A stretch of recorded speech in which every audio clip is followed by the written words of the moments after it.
Between April and September of 1859, 23 individuals lost their lives in Culpeper County, Virginia. They were all discovered with crushed windpipes or fractured necks. No noises of struggle, no witnesses. Every fatality was reported as an accident or a natural cause by the local sheriff's office. What the official records never stated was that all of the victims had a single characteristic, even though their injuries were identical. Every one of them had resided within 3 miles of the Untold Plantation. The fact that something had come out of a cellar that had been sealed up for 12 years 3 weeks before to the first death was purposefully hidden by those records. One unsettling statement regarding Culpeper County in 1859 can be found in the Confederate Army's own records, which were declassified in 1963. The local crisis has been settled. Witnesses were quieted. Advise against conducting any additional research. I have a question for you before we go into the details of what actually transpired at the Untold Plantation. For more than a century, this account was buried in archives that were never supposed to be opened. If you're interested in hearing about other examples that were purposefully omitted from history, click the notification bell and subscribe to this channel. And where are you currently listening from, I wonder? Leave your city or state in the comments section. Let me now tell you about a man named Silas and the 12 years that changed him into a haunting figure that still exists in Culpeper County. Instead of fear, the story opens with something far more commonplace, and possibly that's why it's so unsettling. In 1847, Culpeper County was a region of tobacco farms and undulating hills, with the Blue Ridge Mountains serving as silent observers of the everyday activities of plantation life. With only 800 residents, the county seat was located in that strange state of genteel poverty in the south, where homes with leaky roofs and empty pantries were concealed by white columned facades. The plantation of Rutland, located 5 miles southwest of the town, it was a small operation by Virginia standards, employing just 42 slaves to till 300 acres of progressively depleted land. Colonel Thaddeus Rutland was a man with certain cruelties and habits. With the exception of the housemaids who roamed the rooms like phantoms, he lived alone in the main home at 53 and had never been married. In Culpeper, his neighbors characterized him as a polite and proper man who paid his debts on time and went to church every Sunday. They were blind to the way his hands trembled with anger at the slightest provocation, how he was able to lower his voice to a whisper that was somehow scarier than a roar. Born on the plantation in 1823, Silas had been unique from the start. There was no pigment in his skin, and in some light it was nearly translucent. He had cotton white hair, his eyes are white, gray that didn't appear to gaze at people but rather through them. He was marked, the other slaves murmured, but no one knew if it was by God or anything else. When he was 7 years old, his mother Ruth passed away. After that, Silas had spent most of his childhood alone, shunned by those who were disturbed by his appearance. However, Silas had a quality that made him useful to Rutland, had a nearly superhuman talent for working with horses. Under his pale hands, even the most vicious stallion would become subdued. His presence would be accepted by mares who refused to breed. By the age of 24, Silas had become the chief groom of the plantation, which came with a few perks, like a private area in the stables and the ability to occasionally go into town to buy veterinary supplies. Silas made his error during one of these journeys in March 1847. He had been dispatched to pick up medication for a colic horse. He met Hannah, a free black woman who worked as a seamstress in the building next door, while on the errand at the Main Street apothecary. She was maybe 30 years old, with sharp eyes and nimble, never-still hands. Silas waited for the apothecary to prepare the medication, and they conversed for no more than 3 minutes. Hannah said her brother was employed on a Pennsylvania farm. The North was different, she informed Silas, that guys like him were able to own property and labor for pay. 3 minutes. That was all it needed to sow the seed that would eventually become a disaster. Silas started making plans. He was meticulous, patient, and cautious. He kept food crumbs. He watched the night watch patrol routines. He made a note of the most frequently used highways, and those led north. He prepared for 2 months without alerting anyone, and without showing any emotion whenever Rutledge or the overseer, a Virgil Puett, a man with a thick neck, approached. The evening of May 17, 1847 was when Silas tried. The spring air was thick with the scent of magnolia and impending rain, and the moon was gloomy. At 2 in the morning he snuck out of the stable quarters, making his way through memorized shadows. Following deer trails through the woodland that surrounded the farm, he traveled over 3 kilometers. He had a tiny bundle of provisions strapped on his back, and his pale skin was concealed beneath his dark, stolen clothing. At morning, the dogs discovered him. Like they were hunting a fox, Puet and 3 other men rode him down. His body was beaten by rocks and roots, and his pilfered clothing was reduced to tatters as they pulled him back to the plantation on a horse. Silas did not plead when they flung him at Rutledge's feet. He didn't say anything. He only raised those pure gray eyes to the colonel, and something happened between them then. A mutual loathing so pure that no words were necessary to acknowledge it. 7 witnesses saw what transpired next. 3 house servants, Puet, and the 3 horsemen were employed in the main residence. Silas was not whipped by Rutledge. He refrained from selling him south, which was the customary penalty for runners. Rather, the colonel stood for a long time without saying anything, his face growing very motionless in the manner that people who knew him had come to fear. "Take him to the root cellar," Rutledge said, whispered. The root cellar was beneath the cookhouse, a separate structure that was 30 feet from the main house. "Lock the door. No one enters without my permission." A common feature of plantations, it served as a cool underground storage space for vegetables and preserved commodities. There was a strong wooden door at the entryway, angled into the ground, fastened with a padlock and iron bolt. There were stone steps that led down into a room that was about 12 feet long, 8 feet wide, and 7 feet high in the middle. The ceiling was curved to match the arch of the supporting stones. On the morning of May 18, 1847, around 9, they tossed Silas down those steps. A rectangle of blue sky was the last thing he saw as the door slammed shut, and the scrape of the bolt sliding home was the final sound. There were no windows in the cellar. The summertime temperatures were cool, hovering around 60 degrees. It was slightly above freezing in the winter. The fragrance of stone and earth filled the moist air. Only enough air could be breathed through a tiny ventilation grating barely larger than a man's fist, but not enough to remove the persistent dampness that beaded on the walls. Silas screamed for the first 8 weeks. He pounded the door with his hands till they were bleeding. He prayed for light, water, and mercy. The bolt's regular scratch was the only reaction. A tin plate could be forced through the door since it was just wide enough. Contains any leftover bits from the kitchen. Cornmeal soaked in pot liquor. Occasionally only a handful of raw turnips and chicken bones with a few pieces of meat. His toilet was a wooden pail that was emptied once every 3 days by the housekeeper who drew the short straw. Silas ceased yelling around the second week. He was starting to realize that there was no one coming to take him away. This was not a short-term penalty. This was a very different matter. It was completely dark. Time lost any significance in the total darkness. Silas was unable to determine if his eyes were open or closed. When he waved his hand in front of his face, he would see and feel nothing but the flow of air. Here, his albinism, which had always caused him discomfort in bright sunshine, had no significance. He was no different from everyone else here. Equally trapped, equally blind. However, Silas possessed something that prevented him from becoming insane right away. Typical. He had been in strict schedule all his life.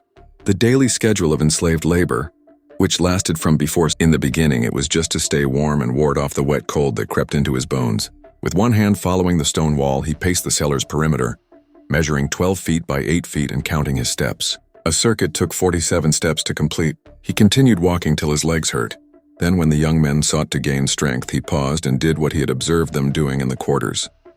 He dropped himself to the floor and repeatedly used his arms to push his body upward until his muscles began to shake. He then performed deep knee bends and squats that caused his thighs to burn. Then, in the dark, he would stretch, bend, twist, and feel his way through motions that prevented his body from completely locking up. Weeks turned, became months, and days into weeks. Above him, the seasons changed, but the dungeon stayed the same, cold, dark, and wet. The meal was the only difference. Summer and fall bring fresh veggies, while winter brings withered potatoes and desiccated maize. With these modifications, Silas kept track of time using his own calendar in the everlasting darkness. The 3rd month was when he completely stopped talking.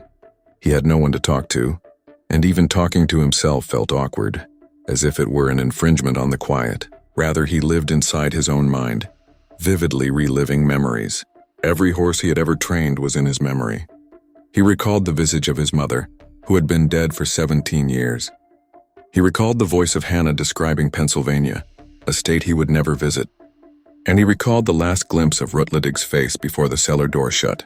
Instead of shattering Silas's psyche, the seclusion changed its structure, a tree's ability to grow around a barrier. He created a form of meditation, a way of being that didn't need any outside stimulation. Hours could pass while he sat still, breathing so shallowly and slowly that he could have passed for dead in the shadows. At these times, he wasn't asleep. He was just existing, a blank emptiness that matched the emptiness all around him, a state devoid of feeling and thought. On other occasions, however, when the meal arrived and the bucket was drained, Silas's concentration and mental acuity increased. He paid attention. Sound traveled through the heavy wood of the cellar door. He discovered that people may be recognized by their footprints. Rutledge treaded heavily and purposefully. Pwit's boots made a little scrape, favoring his left leg. Benjamin was a house servant who walked with light, rapid steps and a tense gait. An older woman who worked as a cook had knee cracks when she descended the stairs of the cooking house. Silas committed these noises to memory. He made a list of them. He created a mental globe map, solely from the sounds of footsteps and conversations coming through the floorboards above him. He became familiar with the plantation's rhythms, the early hours of the day when folks were rushing around getting ready for work, the profound night silence interrupted only by the occasional patrol, the midday calm and the evening commotion. He worked out more and more precisely, as at first the body had become skinny and hollow due to weight loss. However, as the months turned into years, his body discovered a new balance as he adjusted to the limited meals and established his pattern. He was never going to be big. There wasn't enough food for that. However, the muscle he possessed grew dense and effective. There was a complete silence as he moved in the darkness. He became so adept at placing his feet that he was unable to hear his own footsteps. This was no superhuman ability. It was the outcome of thousands of hours of practice in complete darkness, where falling meant slamming into stone walls, and where quiet turned into a kind of meditation in and of itself. His hands became extremely sensitive. Touch becomes crucial in the dark. He was able to recognize things by their weight, texture, and temperature. He was aware of every fracture in the floor and every imperfection in the stone walls. The faint sounds of a rat's claws on stone and the whisper of its fur on the floor allowed Silas to follow the rodent when it periodically made its way into the cellar. The rats gained significance. They had initially frightened him, causing him to flinch in dread at their unexpected touch in the shadows. However, Silas gradually developed a new perspective on them. Like him, they were living things. In contrast to him, they were able to roam freely between the cellar and the world above. And occasionally, when he was sufficiently quick, he could apprehend them. He refrained from eating them. Even if he was occasionally hungry, the idea repulsed him. However, he observed how their bodies moved, and how confidently they went through the gloom. Before releasing them, he held them tenderly in his hands and felt the quick flutter of their hearts and the fragile form of their bones. He gained knowledge of anatomy from the rats, including which parts of their body were strong and which were weak. He discovered that a tiny amount of pressure might break bone or halt breathing, where the neck joined the skull. Initially, this was not a purposeful study. It was only a way to keep his mind busy during the endless hours of darkness. However, this information became ingrained in his bones and instinctive over the course of years. Silas was no longer fully human in the traditional sense by the 5th year. He had acclimated to an environment no person was supposed to live in. Not because he had transformed into something magical. He had turned into a silent, sinister beast. His senses adjusted, and his thoughts reorganized to focus on surviving in a vacuum. He never lost sight of his purpose. Rutledge's face stayed with him forever. Silas waited in the darkness, alone with time and stillness. He was not angry. He didn't give up. He only waited for the door with the unending patience of stone to open for the last time. The plantation went on its cycles above him. The seasons shifted. They planted and harvested crops. People that were enslaved were born, aged, and passed away. With every passing day, the conflict that everyone predicted was getting closer. Year that goes by, the North and South's tensions increased. In Washington, politicians gave speeches. Editorials in newspapers became more and more irate. And the fact that a pale-skinned slave named Silas had ever attempted to flee north was gradually forgotten in Culpeper County. Rutledge was the only one who recalled, and he never mentioned the contents of the cellar beneath his house in the kitchen. Between 1847 and 1859, Virginia underwent a transformation. After simmering for decades, the political tensions finally erupted. The changes in Culpeper County were gradual yet enduring. Young men started discussing states' rights and northern aggression more candidly. On Sunday afternoons, militia squads were established and began drilling. Cotton's price changed greatly. Plantation owners were concerned that if the abolitionists in Washington got their way, they may lose everything they had invested. Rutledge became older and more reclusive. He had always lived alone, but as he progressed through, he was completely alone in his 60s. He no longer went to church. He ate by himself. His supervisor, Puett, was the only person he spoke to on a regular basis, and they solely discussed plantation-related topics. In order to anticipate his wants without being asked and stay out of his cold, the housemaids learned to glide through the main house like shadows. Look, but someone had to descend to that dungeon every 3 days. The housemaids took turns performing the chore, which they all loathed. It was the stillness, not the violence. Silas was never violent. After opening the door and pushing through the food, the person would occasionally feel movement in the dark. They would hear deliberate, steady breathing. However, Silas remained silent. He didn't ever approach the door. He didn't plead or beg. He just stood in the dark and waited, and no amount of yelling would have been as terrible as that silence. Another slave was reportedly warned by Benjamin, the housekeeper with the hurried, apprehensive movements, that seeing down the cellar was like examining a grave where a living item was found. In the shadows of their individual huts, the remark filtered through the slave quarters. The cellar was a threat employed by parents to scare off unruly kids. Master will put you down there with the ghost man if you don't behave well. However, the white residents of Culpeper County mostly forgot about the cellar and its inhabitant. Rutledge never brought it up. Having witnessed Silas's incarceration, Puett knew better than to mention it. The few other white guys present that day had either gone away or died. By 1859, maybe a dozen persons could recall that someone had been imprisoned beneath the kitchen house, and the most of them were slaves who lacked the ability to speak. Then April arrived, and all changed in 1859. Following his raid on Harper's Ferry in December of the previous year, John Brown was hung, and Virginia was engulfed in fear of slave uprisings. At night, militias guarded the highways. Any assembly of slaves was regarded with distrust. Owners of plantations kept their guns beneath their mattresses as they slept. On April 3, 1859, Colonel Thaddeus Rutledge had a stroke in the morning. His right hand abruptly lost all strength while he was eating breakfast. He dropped the coffee cup he was holding to the ground. One half of his face drooped. He tried to talk, but all he could make were jumbled noises. They brought him to his bedroom upstairs. Jumbled noises. They brought him to his bedroom upstairs. A young physician named Isaac Brennan, who had just opened a practice in Culpeper, was called in from out of town. After examining Rutledge, Brennan provided his assessment. The colonel was paralyzed on his right side and could not speak effectively, but he was probably going to live. He would need to be looked after constantly. Rutledge hung around. For 3 weeks, his sole means of communication at the time were gestures and groans. Even while it was still working, his left hand would occasionally move frantically, pointing and gripping the air. The attendant servants were unable to comprehend his desires. They read to him from the Bible, rearranged his pillows, and brought him water. But whatever Rutledge was attempting to say was still trapped in his injured brain. At 3 in the morning on April 23rd, he passed away. He was seated with Benjamin when it occurred. In his last minutes, Rutledge's eyes had been wide open, staring at the ceiling, and his left hand had been rotating repeatedly. As if opening a door, Benjamin would later tell the others. 2 days later, the funeral took place. Rutledge only had distant cousins who lived in Richmond and showed no interest in a faltering tobacco company. He had no close family. Plantation. The estate would need to be sold or settled.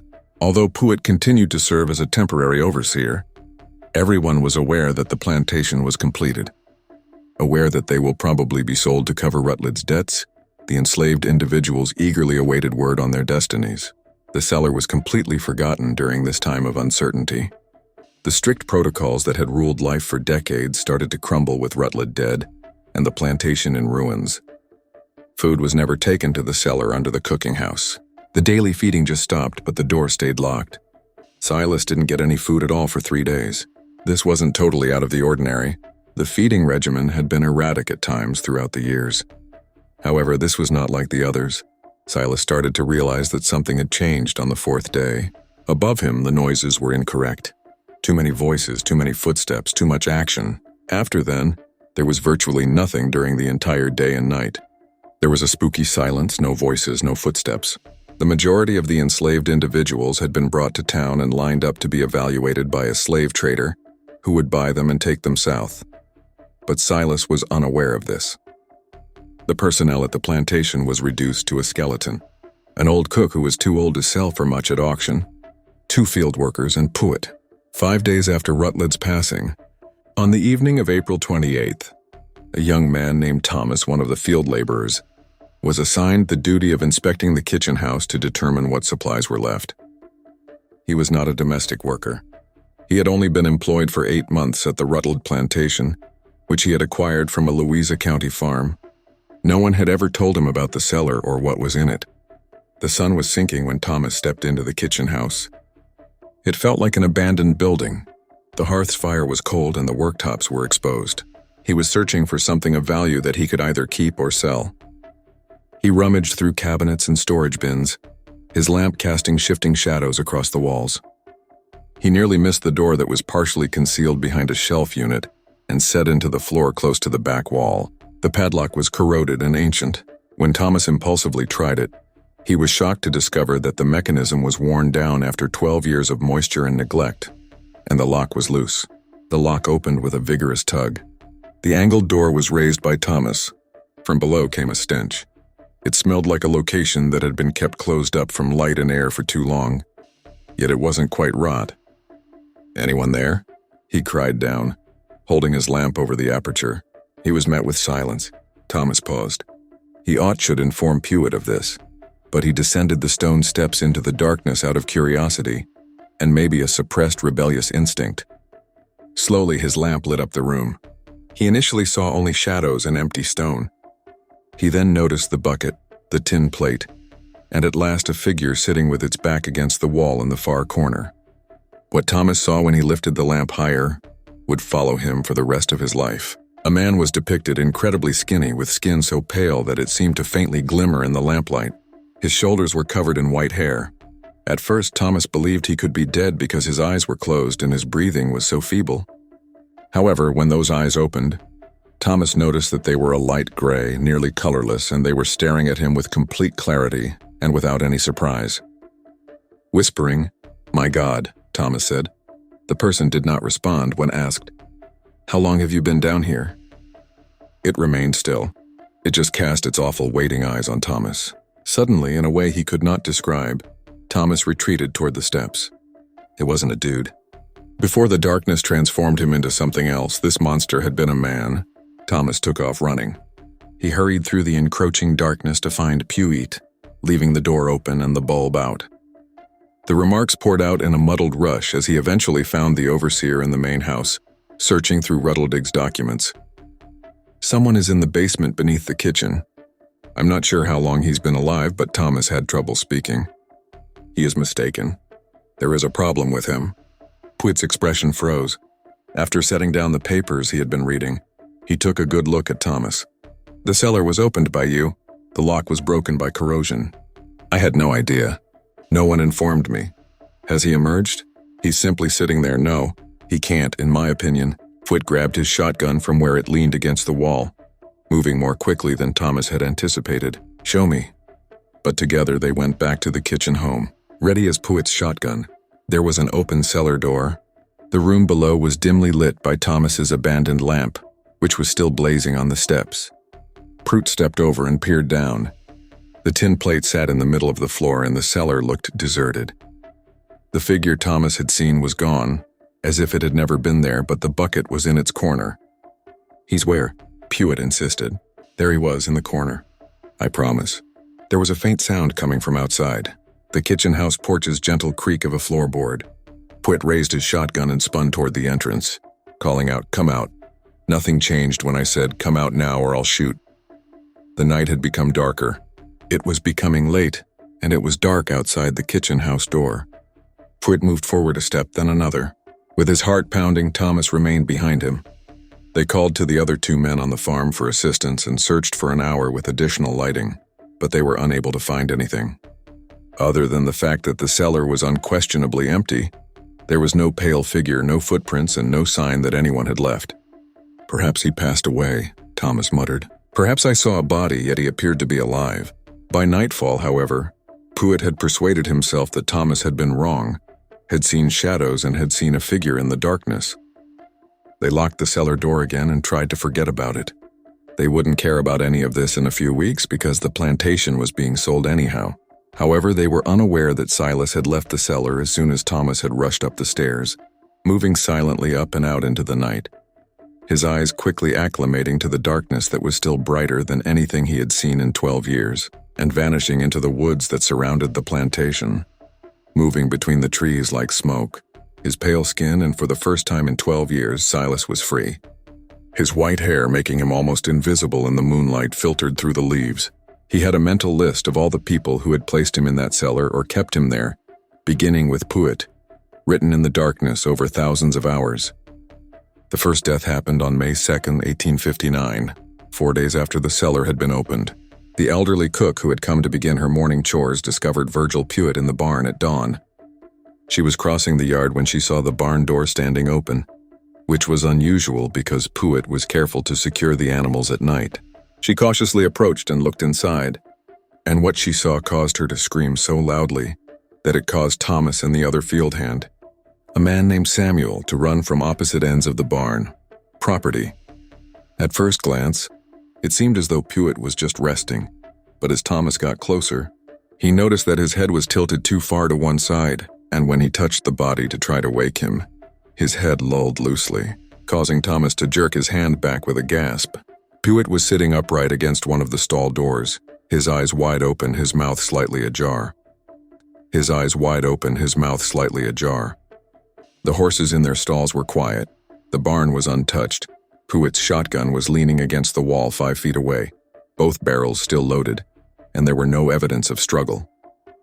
It seemed that someone had come up to Pruitt in the dark, touched him and snapped the county sheriff, a heavy-set man named Walter Cunningham, arrived by mid-morning, examined the body, questioned the 3 people who were still on the property, and came to the only logical conclusion. Pruitt had surprised a thief, possibly an escaped slave or vagrant, who had killed him to avoid capture.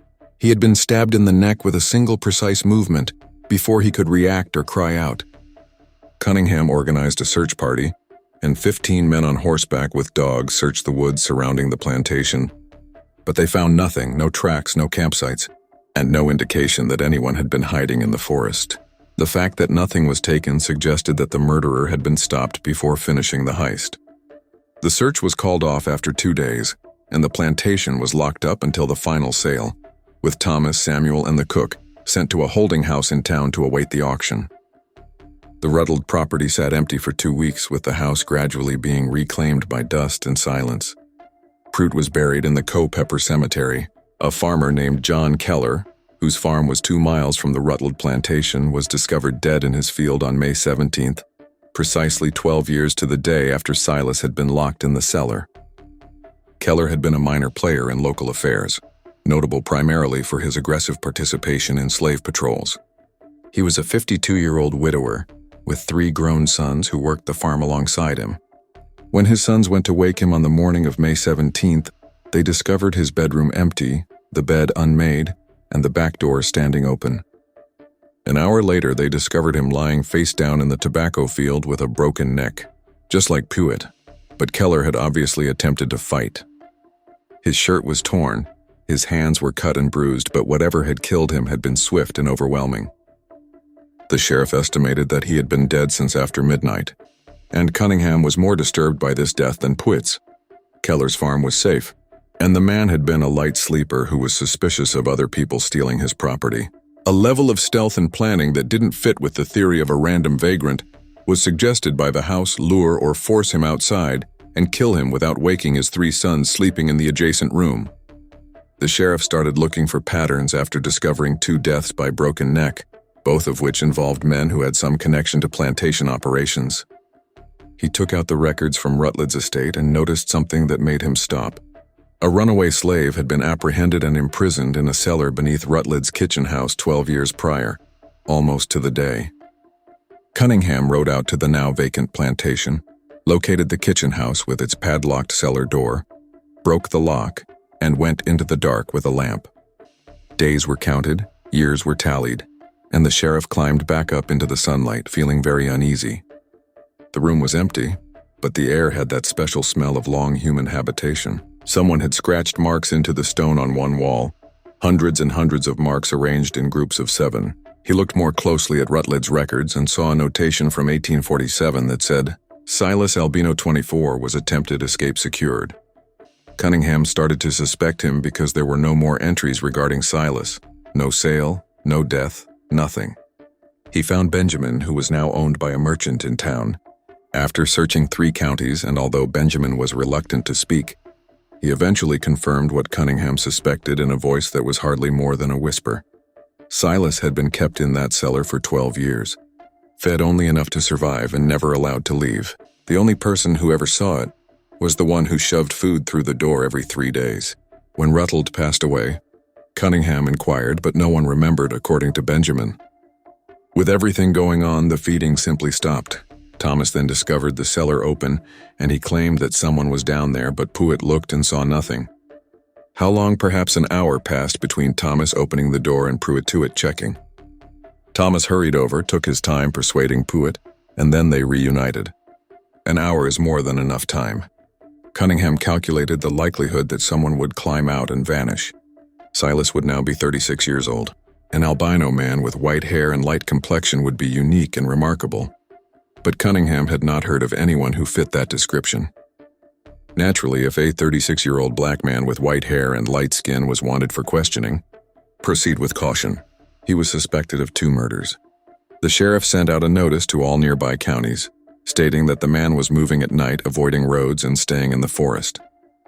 The body of Marcus Webb, a former slave trader who had retired to a small house on the outskirts of Culper, was discovered 3 days later. Webb had been killed while sleeping, suffocated with his own pillow, which had been placed over his face with such force that it had cracked his front teeth and broken his nose. The pillow was still there, pressed against his face and held in place by Webb's own folded hands, which had been placed there by whoever had killed him. More than the actual violence, this aspect unsettled Cunningham because it implied a sort of theatrical cruelty, a message, "We're coming for you while you sleep. You won't see us, you won't hear us, and you can't stop us."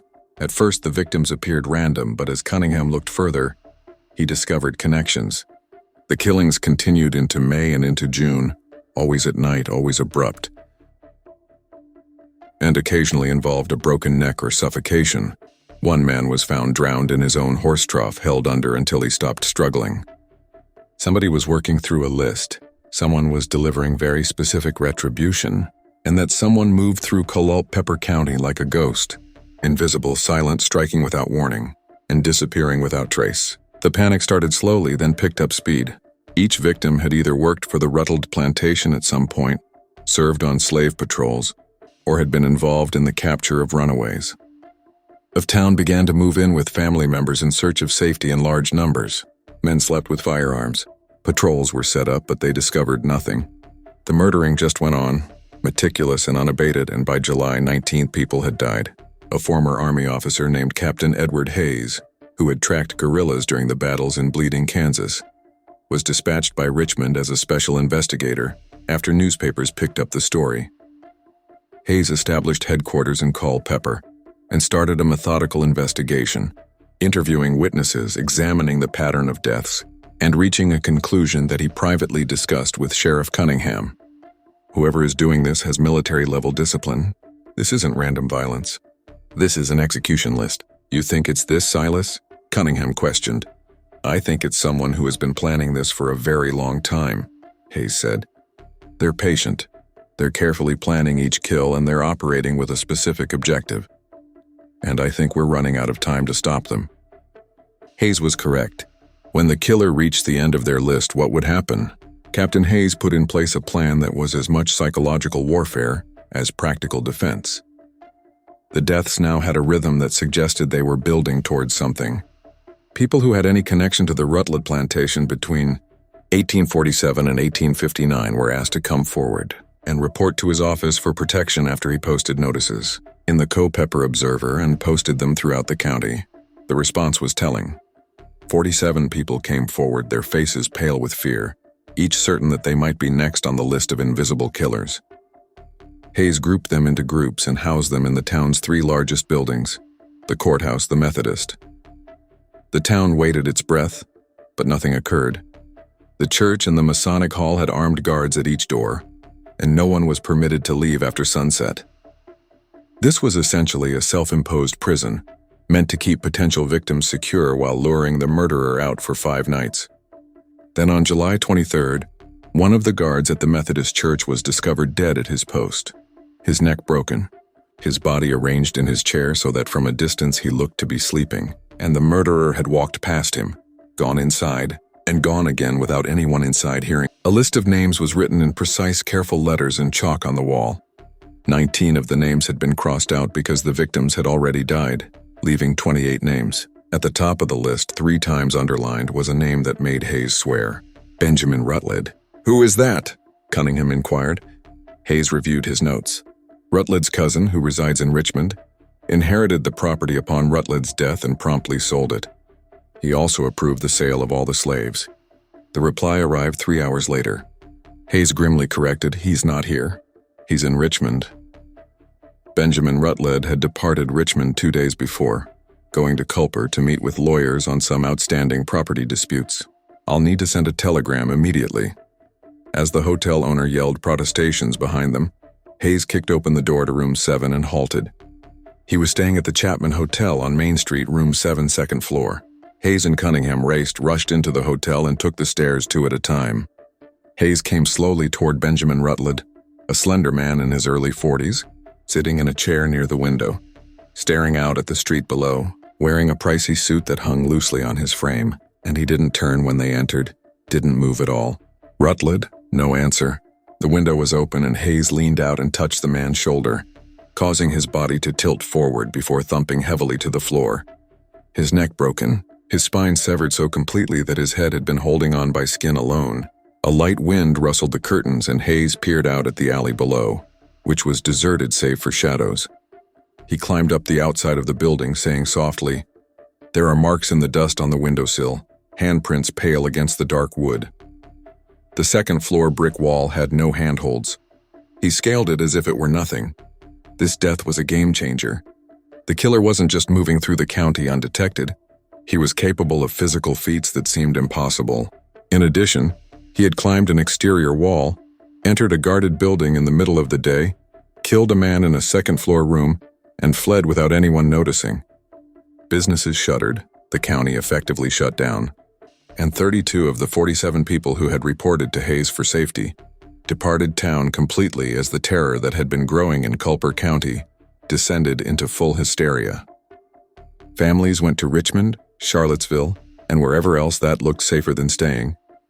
Hayes knew he was losing control of the situation and that he needed to change tactics. He needed to hunt instead of waiting for the killer to strike. But how does one hunt someone who moves like smoke and strikes like lightning? The answer came from an unexpected source. Thomas. Hayes had been protecting the young Fielden who had opened the cellar while he was in town. One evening, while he was going over his notes in the courthouse, Thomas approached him with hesitation and said, "Sir, I've been thinking about something." Hayes looked up, but he was just sitting there motionless as stone when I saw him in the cellar. "What's your point?" "He's patient, sir. More patient than anyone I've ever seen." "What if that's his strength?" "I don't think he was startled that I opened the door. I think he was waiting as if he knew it will open eventually." "You're saying he's here in town, hiding someplace waiting for his next opportunity?" "I'm saying he might be somewhere we've already looked." Hayes thought about this. He can wait. He can remain motionless. He can hide in plain sight because he doesn't need to move. Somewhere we didn't see him because we didn't know how to look. That night, Hayes organized a different kind of search, working in teams of 4 with lanterns, searching the empty buildings scattered throughout the town, moving slowly and methodically rather than hurriedly through buildings and alleys, checking every shadow, crawl space, and corner that might conceal a motionless human form. 3 hours after midnight, they discovered him sitting in the rafters 20 feet above the floor of the abandoned grist mill on the outskirts of town. His white hair and pale skin made him almost invisible against the whitewashed beams, so he wasn't exactly hiding. He was just sitting, observing, and waiting. For a long period, nothing occurred, but then Silas moved, and even anticipating it, Despite watching for it, the candlelight found him, and his eyes reflected like an animal, pallid and unblinking. Hayes called up, "Silas, come down. We need to talk." In the lantern light, he appeared less like a man and more like something carved from white stone. He was incredibly thin. His skin stretched taut over muscle and bone, and his hair hung past his shoulders, white as fresh snow. Men hardly noticed him move. He just dropped from the rafter, landing in a crouch that should have broken his legs from that height, then straightened and stood facing them. He wore soiled and torn clothes scavenged from somewhere, and he stood motionless, not even seeming to breathe. "I'm Captain Edward Hayes. I'm investigating the deaths in this county." Hayes repeated, but Silas didn't answer. His eyes were colorless, reflecting the light without seeming to absorb it. "I know what happened to you," he added. "I know about the cellar." His gaze shifted from Hayes to the other three men, evaluating, calculating. Hayes saw that Silas was standing with perfect balance, his weight evenly distributed, his hands loose at his sides, and he appeared relaxed. But Hayes had seen enough soldiers to know a fighting stance when he saw one. 12 years. What you went through shouldn't be endured by any man.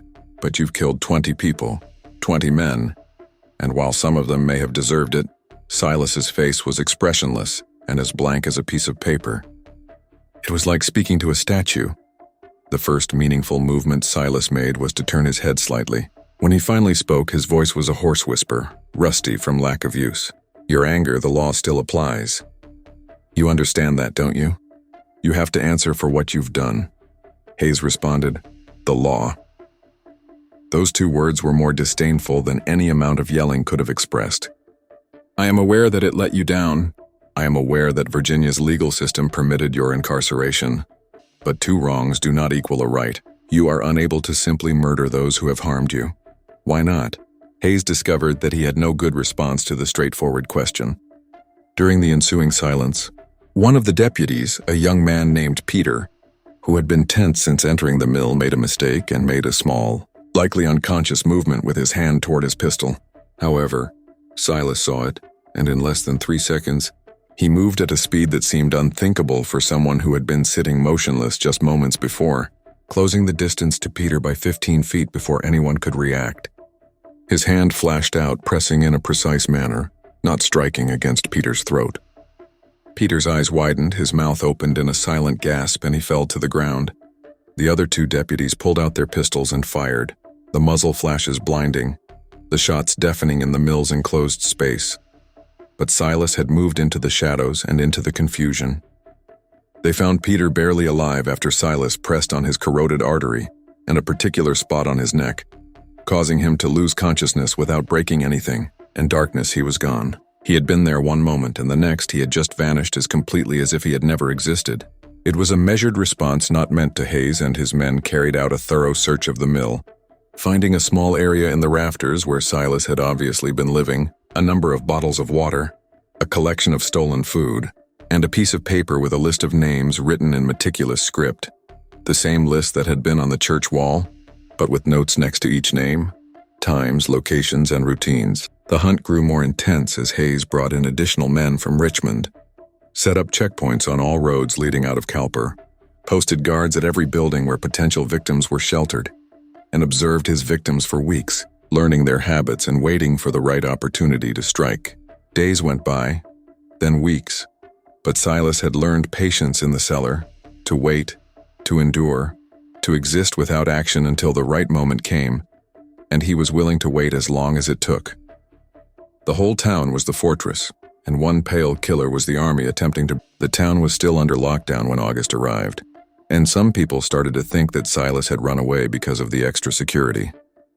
Hayes didn't think so, and he could sense the anticipation, like a drawn bow waiting to be released or a held breath. On the 15th, Hayes received a report that made his stomach turn. Howard Fleming, a man on Silas's list who had led a slave patrol in the 1840s, had persuaded himself that the threat had passed, and in defiance of Hayes's explicit orders, had fled his guarded quarters in the courthouse and returned to his farm 6 miles outside of town, taking his 2 adult sons with him for protection. Hayes rode out right away with 6 armed men.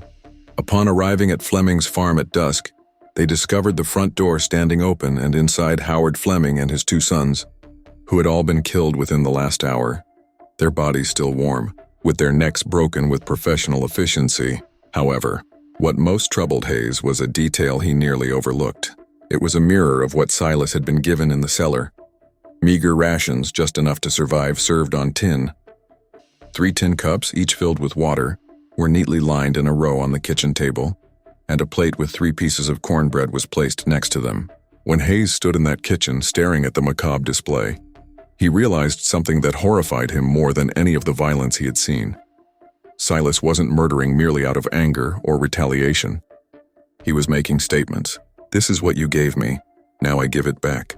Hayes remarked out loud, "He's not going to stop," adding that each killing was a chapter in a story he was telling about injustice and punishment, about 12 years that had been stolen and paid for in blood. "Even if we kill him, even if we capture him, the story will still continue," one of the deputies said. "We try to end the story before it destroys this entire county." Hayes glanced at the 3 bodies, the glasses of water and the meticulously planned tableau. People will remember this. "There's one more place he might go," Benjamin said quietly. "One place that matters more than all." The revelation came from an unexpected source. Benjamin, the former house servant who had cared for Rutledge during his last illness and who had been living in town under protection, approached Hayes one evening with information he had previously been too afraid to share. The others where? The basement. The beginning of it all. He will return there at some point. I am aware of that. He is now a part of that place. Hayes thought about it. Why would he come back? Nothing is there. That's precisely why, Benjamin demanded. That cellar was the beginning of everything that occurred to him and everything that he became. He must there complete it. It was a tenuous idea supported more by gut feeling than by data. Hayes, however, was at a loss. The list of names was getting shorter, and Silas appeared to become more daring and risk-taking with every passing. Hayes had to be prepared if Benjamin was correct, and Silas was preparing a last act at the location where his incarceration had started. He planned an ambush. 20 of the county's top shooters were stationed around the defunct Rutledge Plantation. On August 28th, they arrived at midnight and silently took their positions.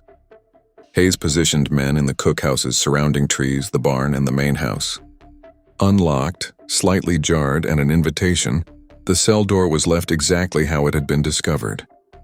They waited after that. Hours went by. The air was heavy with humidity, and the night was hot and silent. In the dark, insects sang. From the trees came the sound of an owl. The men remained still, their fingers barely resting on their triggers as they fought fatigue. Dawn was Hayes heard it maybe an hour away. The faintest sound, nothing more than a disrupted air whisper. Although he couldn't see anything when he turned to face the kitchen house, he was positive that someone was there. He signaled the men to stay in their places by raising his hand.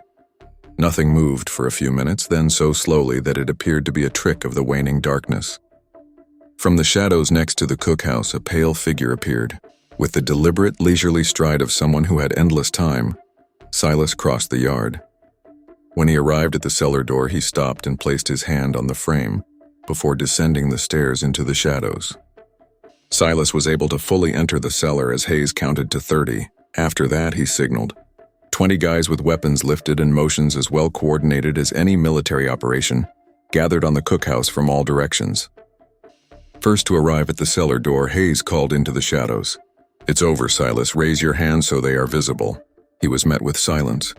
With 2 deputies behind him, Hayes lighted a lamp and went down the stairs with his revolver drawn. With the exception of the old bucket and tin plate, the cellar appeared to be completely empty, just as it had when Thomas had first opened it months before. With his back to the stone wall and his pale eyes gleaming in the lantern light, Silas was seated in the exact corner where Thomas had first noticed him. Hayes said, "It ends here," stated. For the first time, Hayes noticed something resembling emotion in those colorless eyes as Silas gazed at him and said, "It ends here." Not fear, not rage, something more complex. Maybe tiredness, maybe contentment. Silas muttered that it had ended 12 years prior. "This only completes what was began. 23 individuals have been killed by you. 12 years of darkness were stolen from me by them. I was forced into this by them." He pointed to his white hair and pale complexion, to his slender body that nonetheless managed to move with lethal accuracy. Silas interrupted, his voice still low but sharp as shards of glass. "And now they're surprised when this is what they get. The law, there is no law," he said. When they made me eat scraps like a dog and confined me in here, there was no law. You want to talk to me about law now? After everything, Hayes felt he had no answer to that. The reality was Silas was correct. The law had failed him completely and utterly. There was no law when they completely forgot about me and left me to die in the dark. Hayes questioned, "So what now? You kill everyone on your list and then what? You disappear? You keep killing until someone stops you." What recourse did a man have when the entire system was built to reject his humanity? Silas stated simply, "I go north. Find a woman named Hannah in Pennsylvania who told me about freedom." That was the plan 12 years ago, and it remains the plan today. You really think you can just walk away after 23 murders? Silas asked. Hayes realized with a sinking feeling that Silas was probably right when he said, "I think no one will follow me very far. I think the people of Cape Air County will be happy to let this story end. Let me disappear into legend. I think you'll tell them I died or escaped or vanished, and everyone will be relieved to put this behind them." Hayes said, "I can't let you go." But even he could hear the lack of conviction in his voice. "You can't stop me," Silas responded. The county wanted this horror to end.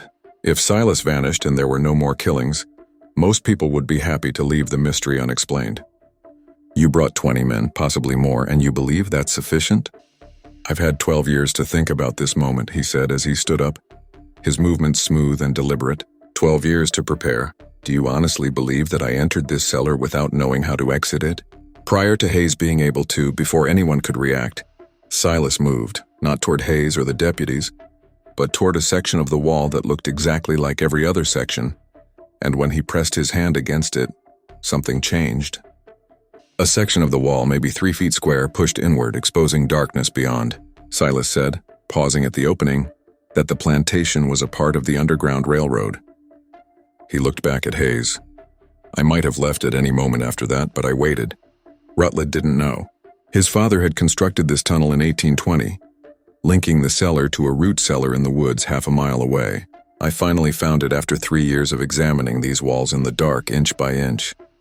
When Rutledge stepped into the opening, his pale form started to fade into the darkness. "Tell them whatever you want. Tell them I died in the cellar. Tell them I escaped. I waited until Rutledge was dead, until everyone who had placed me here could comprehend what it meant to be hunted, to be afraid, to know death was coming and not be able to stop it. The narrative is already written, so it doesn't matter." Hayes lifted his pistol, but his hand trembled. He could shoot. He could order his men to follow Silas into that tunnel. But he looked into Silas's eyes and saw the Hayes lowered his rifle, and Silas nodded, knowing with perfect certainty that it would be pointless there because this man had survived 12 years in the dark, had changed and evolved into something that existed beyond of normal human limitations, not supernatural, but beyond what anybody had previously believed was conceivable. On September 3, 1859, Captain Edward Hayes filed his official report, which stated that Silas, the escaped slave who was responsible for 23 murders in Culpeper County, had been tracked to the abandoned Rutledge Plantation, where he had hanged himself. Once he made a gesture that could have been a sign of respect, acknowledgement, or simply goodbye. Then he disappeared, disappearing into the darkness as thoroughly as if he had never existed at all. The body, Hayes wrote, had been burned in accordance with health rules, and the ashes were scattered in the very cellar where he had been imprisoned. The case was officially closed, and no one questioned the report. The residents of Culpeper County wanted to think that everything was ended, and Hayes had given them that hope. Permission to believe. The families grieved, the bodies were buried, and the county gradually started to regain its lost sense of security. However, there were rumors. There are always rumors. Some people claimed to have seen a pale figure. Others said that in Pennsylvania, in the years after the war, there was a white-haired man who worked with the Underground Railroad, who had an amazing ability to move without sound, who never spoke of his past, who sometimes sat in complete darkness for hours, perfectly still, as if he were back in that cellar waiting, traveling northward through the woods at night along paths used by runaway slaves. Benjamin, the former house servant, told a story before he died in 1891. He claimed that years after the events in Culpeper, one night he woke up to discover a pale figure with white hair and colorless eyes sitting at the foot of his bed. The figure stared at him for a long time before whispering, "You fed me. You remembered to say thank you even when others forgot." Benjamin never saw the figure again after he vanished. After the war, Thomas, who had opened the cellar door, relocated to Ohio and taught in schools, teaching his students about the value of human dignity and the consequences of society. Forgetting that all people, regardless of skin color, are human. Although he never named Silas, his students claimed that he occasionally sat in utter silence during class, gazing into the middle distance as though he saw something no one else could. No one ever bought the Ruddled Plantation, which sat abandoned for decades before slowly collapsing in on itself. The cellar door was kept locked, and local kids were told not to approach it. There were rumors that you could hear scratching from underground, that at night pale figures moved through the ruins, and that anyone who went down into the cellar would never be the same. When workers broke through the floor to fill in the cellar after a Richmond developer bought the property in 1923 and demolished all the remaining buildings, including the kitchen house, they discovered something surprising. 7 rats' bones meticulously arranged in a circle on the stone floor, with the word "remember" scratched into the stone in the middle in barely perceptible letters. The developer was upset by the discovery and ordered the cellar to fill. The story of Silas has been relegated to local legend, one of dozens of ghost stories told to frighten children on dark nights. But if you visit Calpa County and speak to the old families who have lived there for generations, you'll discover that some of them still lock their doors at night. Today, the site is a shopping center, and the people who park their cars and buy their groceries have no idea what lies beneath the pavement.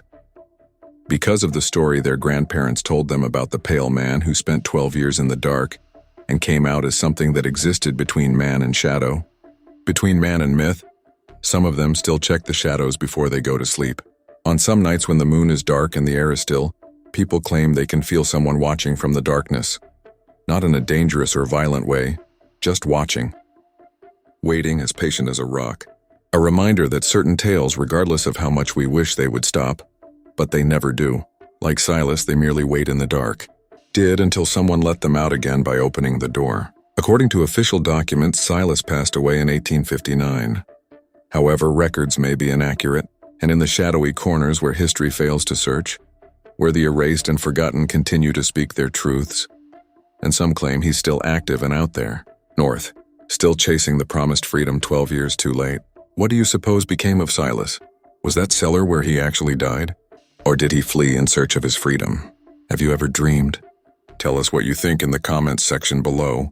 If you were moved by this story, if it caused you to reflect on the darkness that people may bring onto one another and the fortitude required to endure it.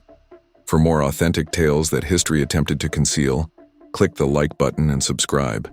Show this video to a person who enjoys dark, eerie stories about the secret history of America. The following tale possibly even more sinister. Until then, keep in mind that sometimes the animals we create are the most terrifying. Ourselves.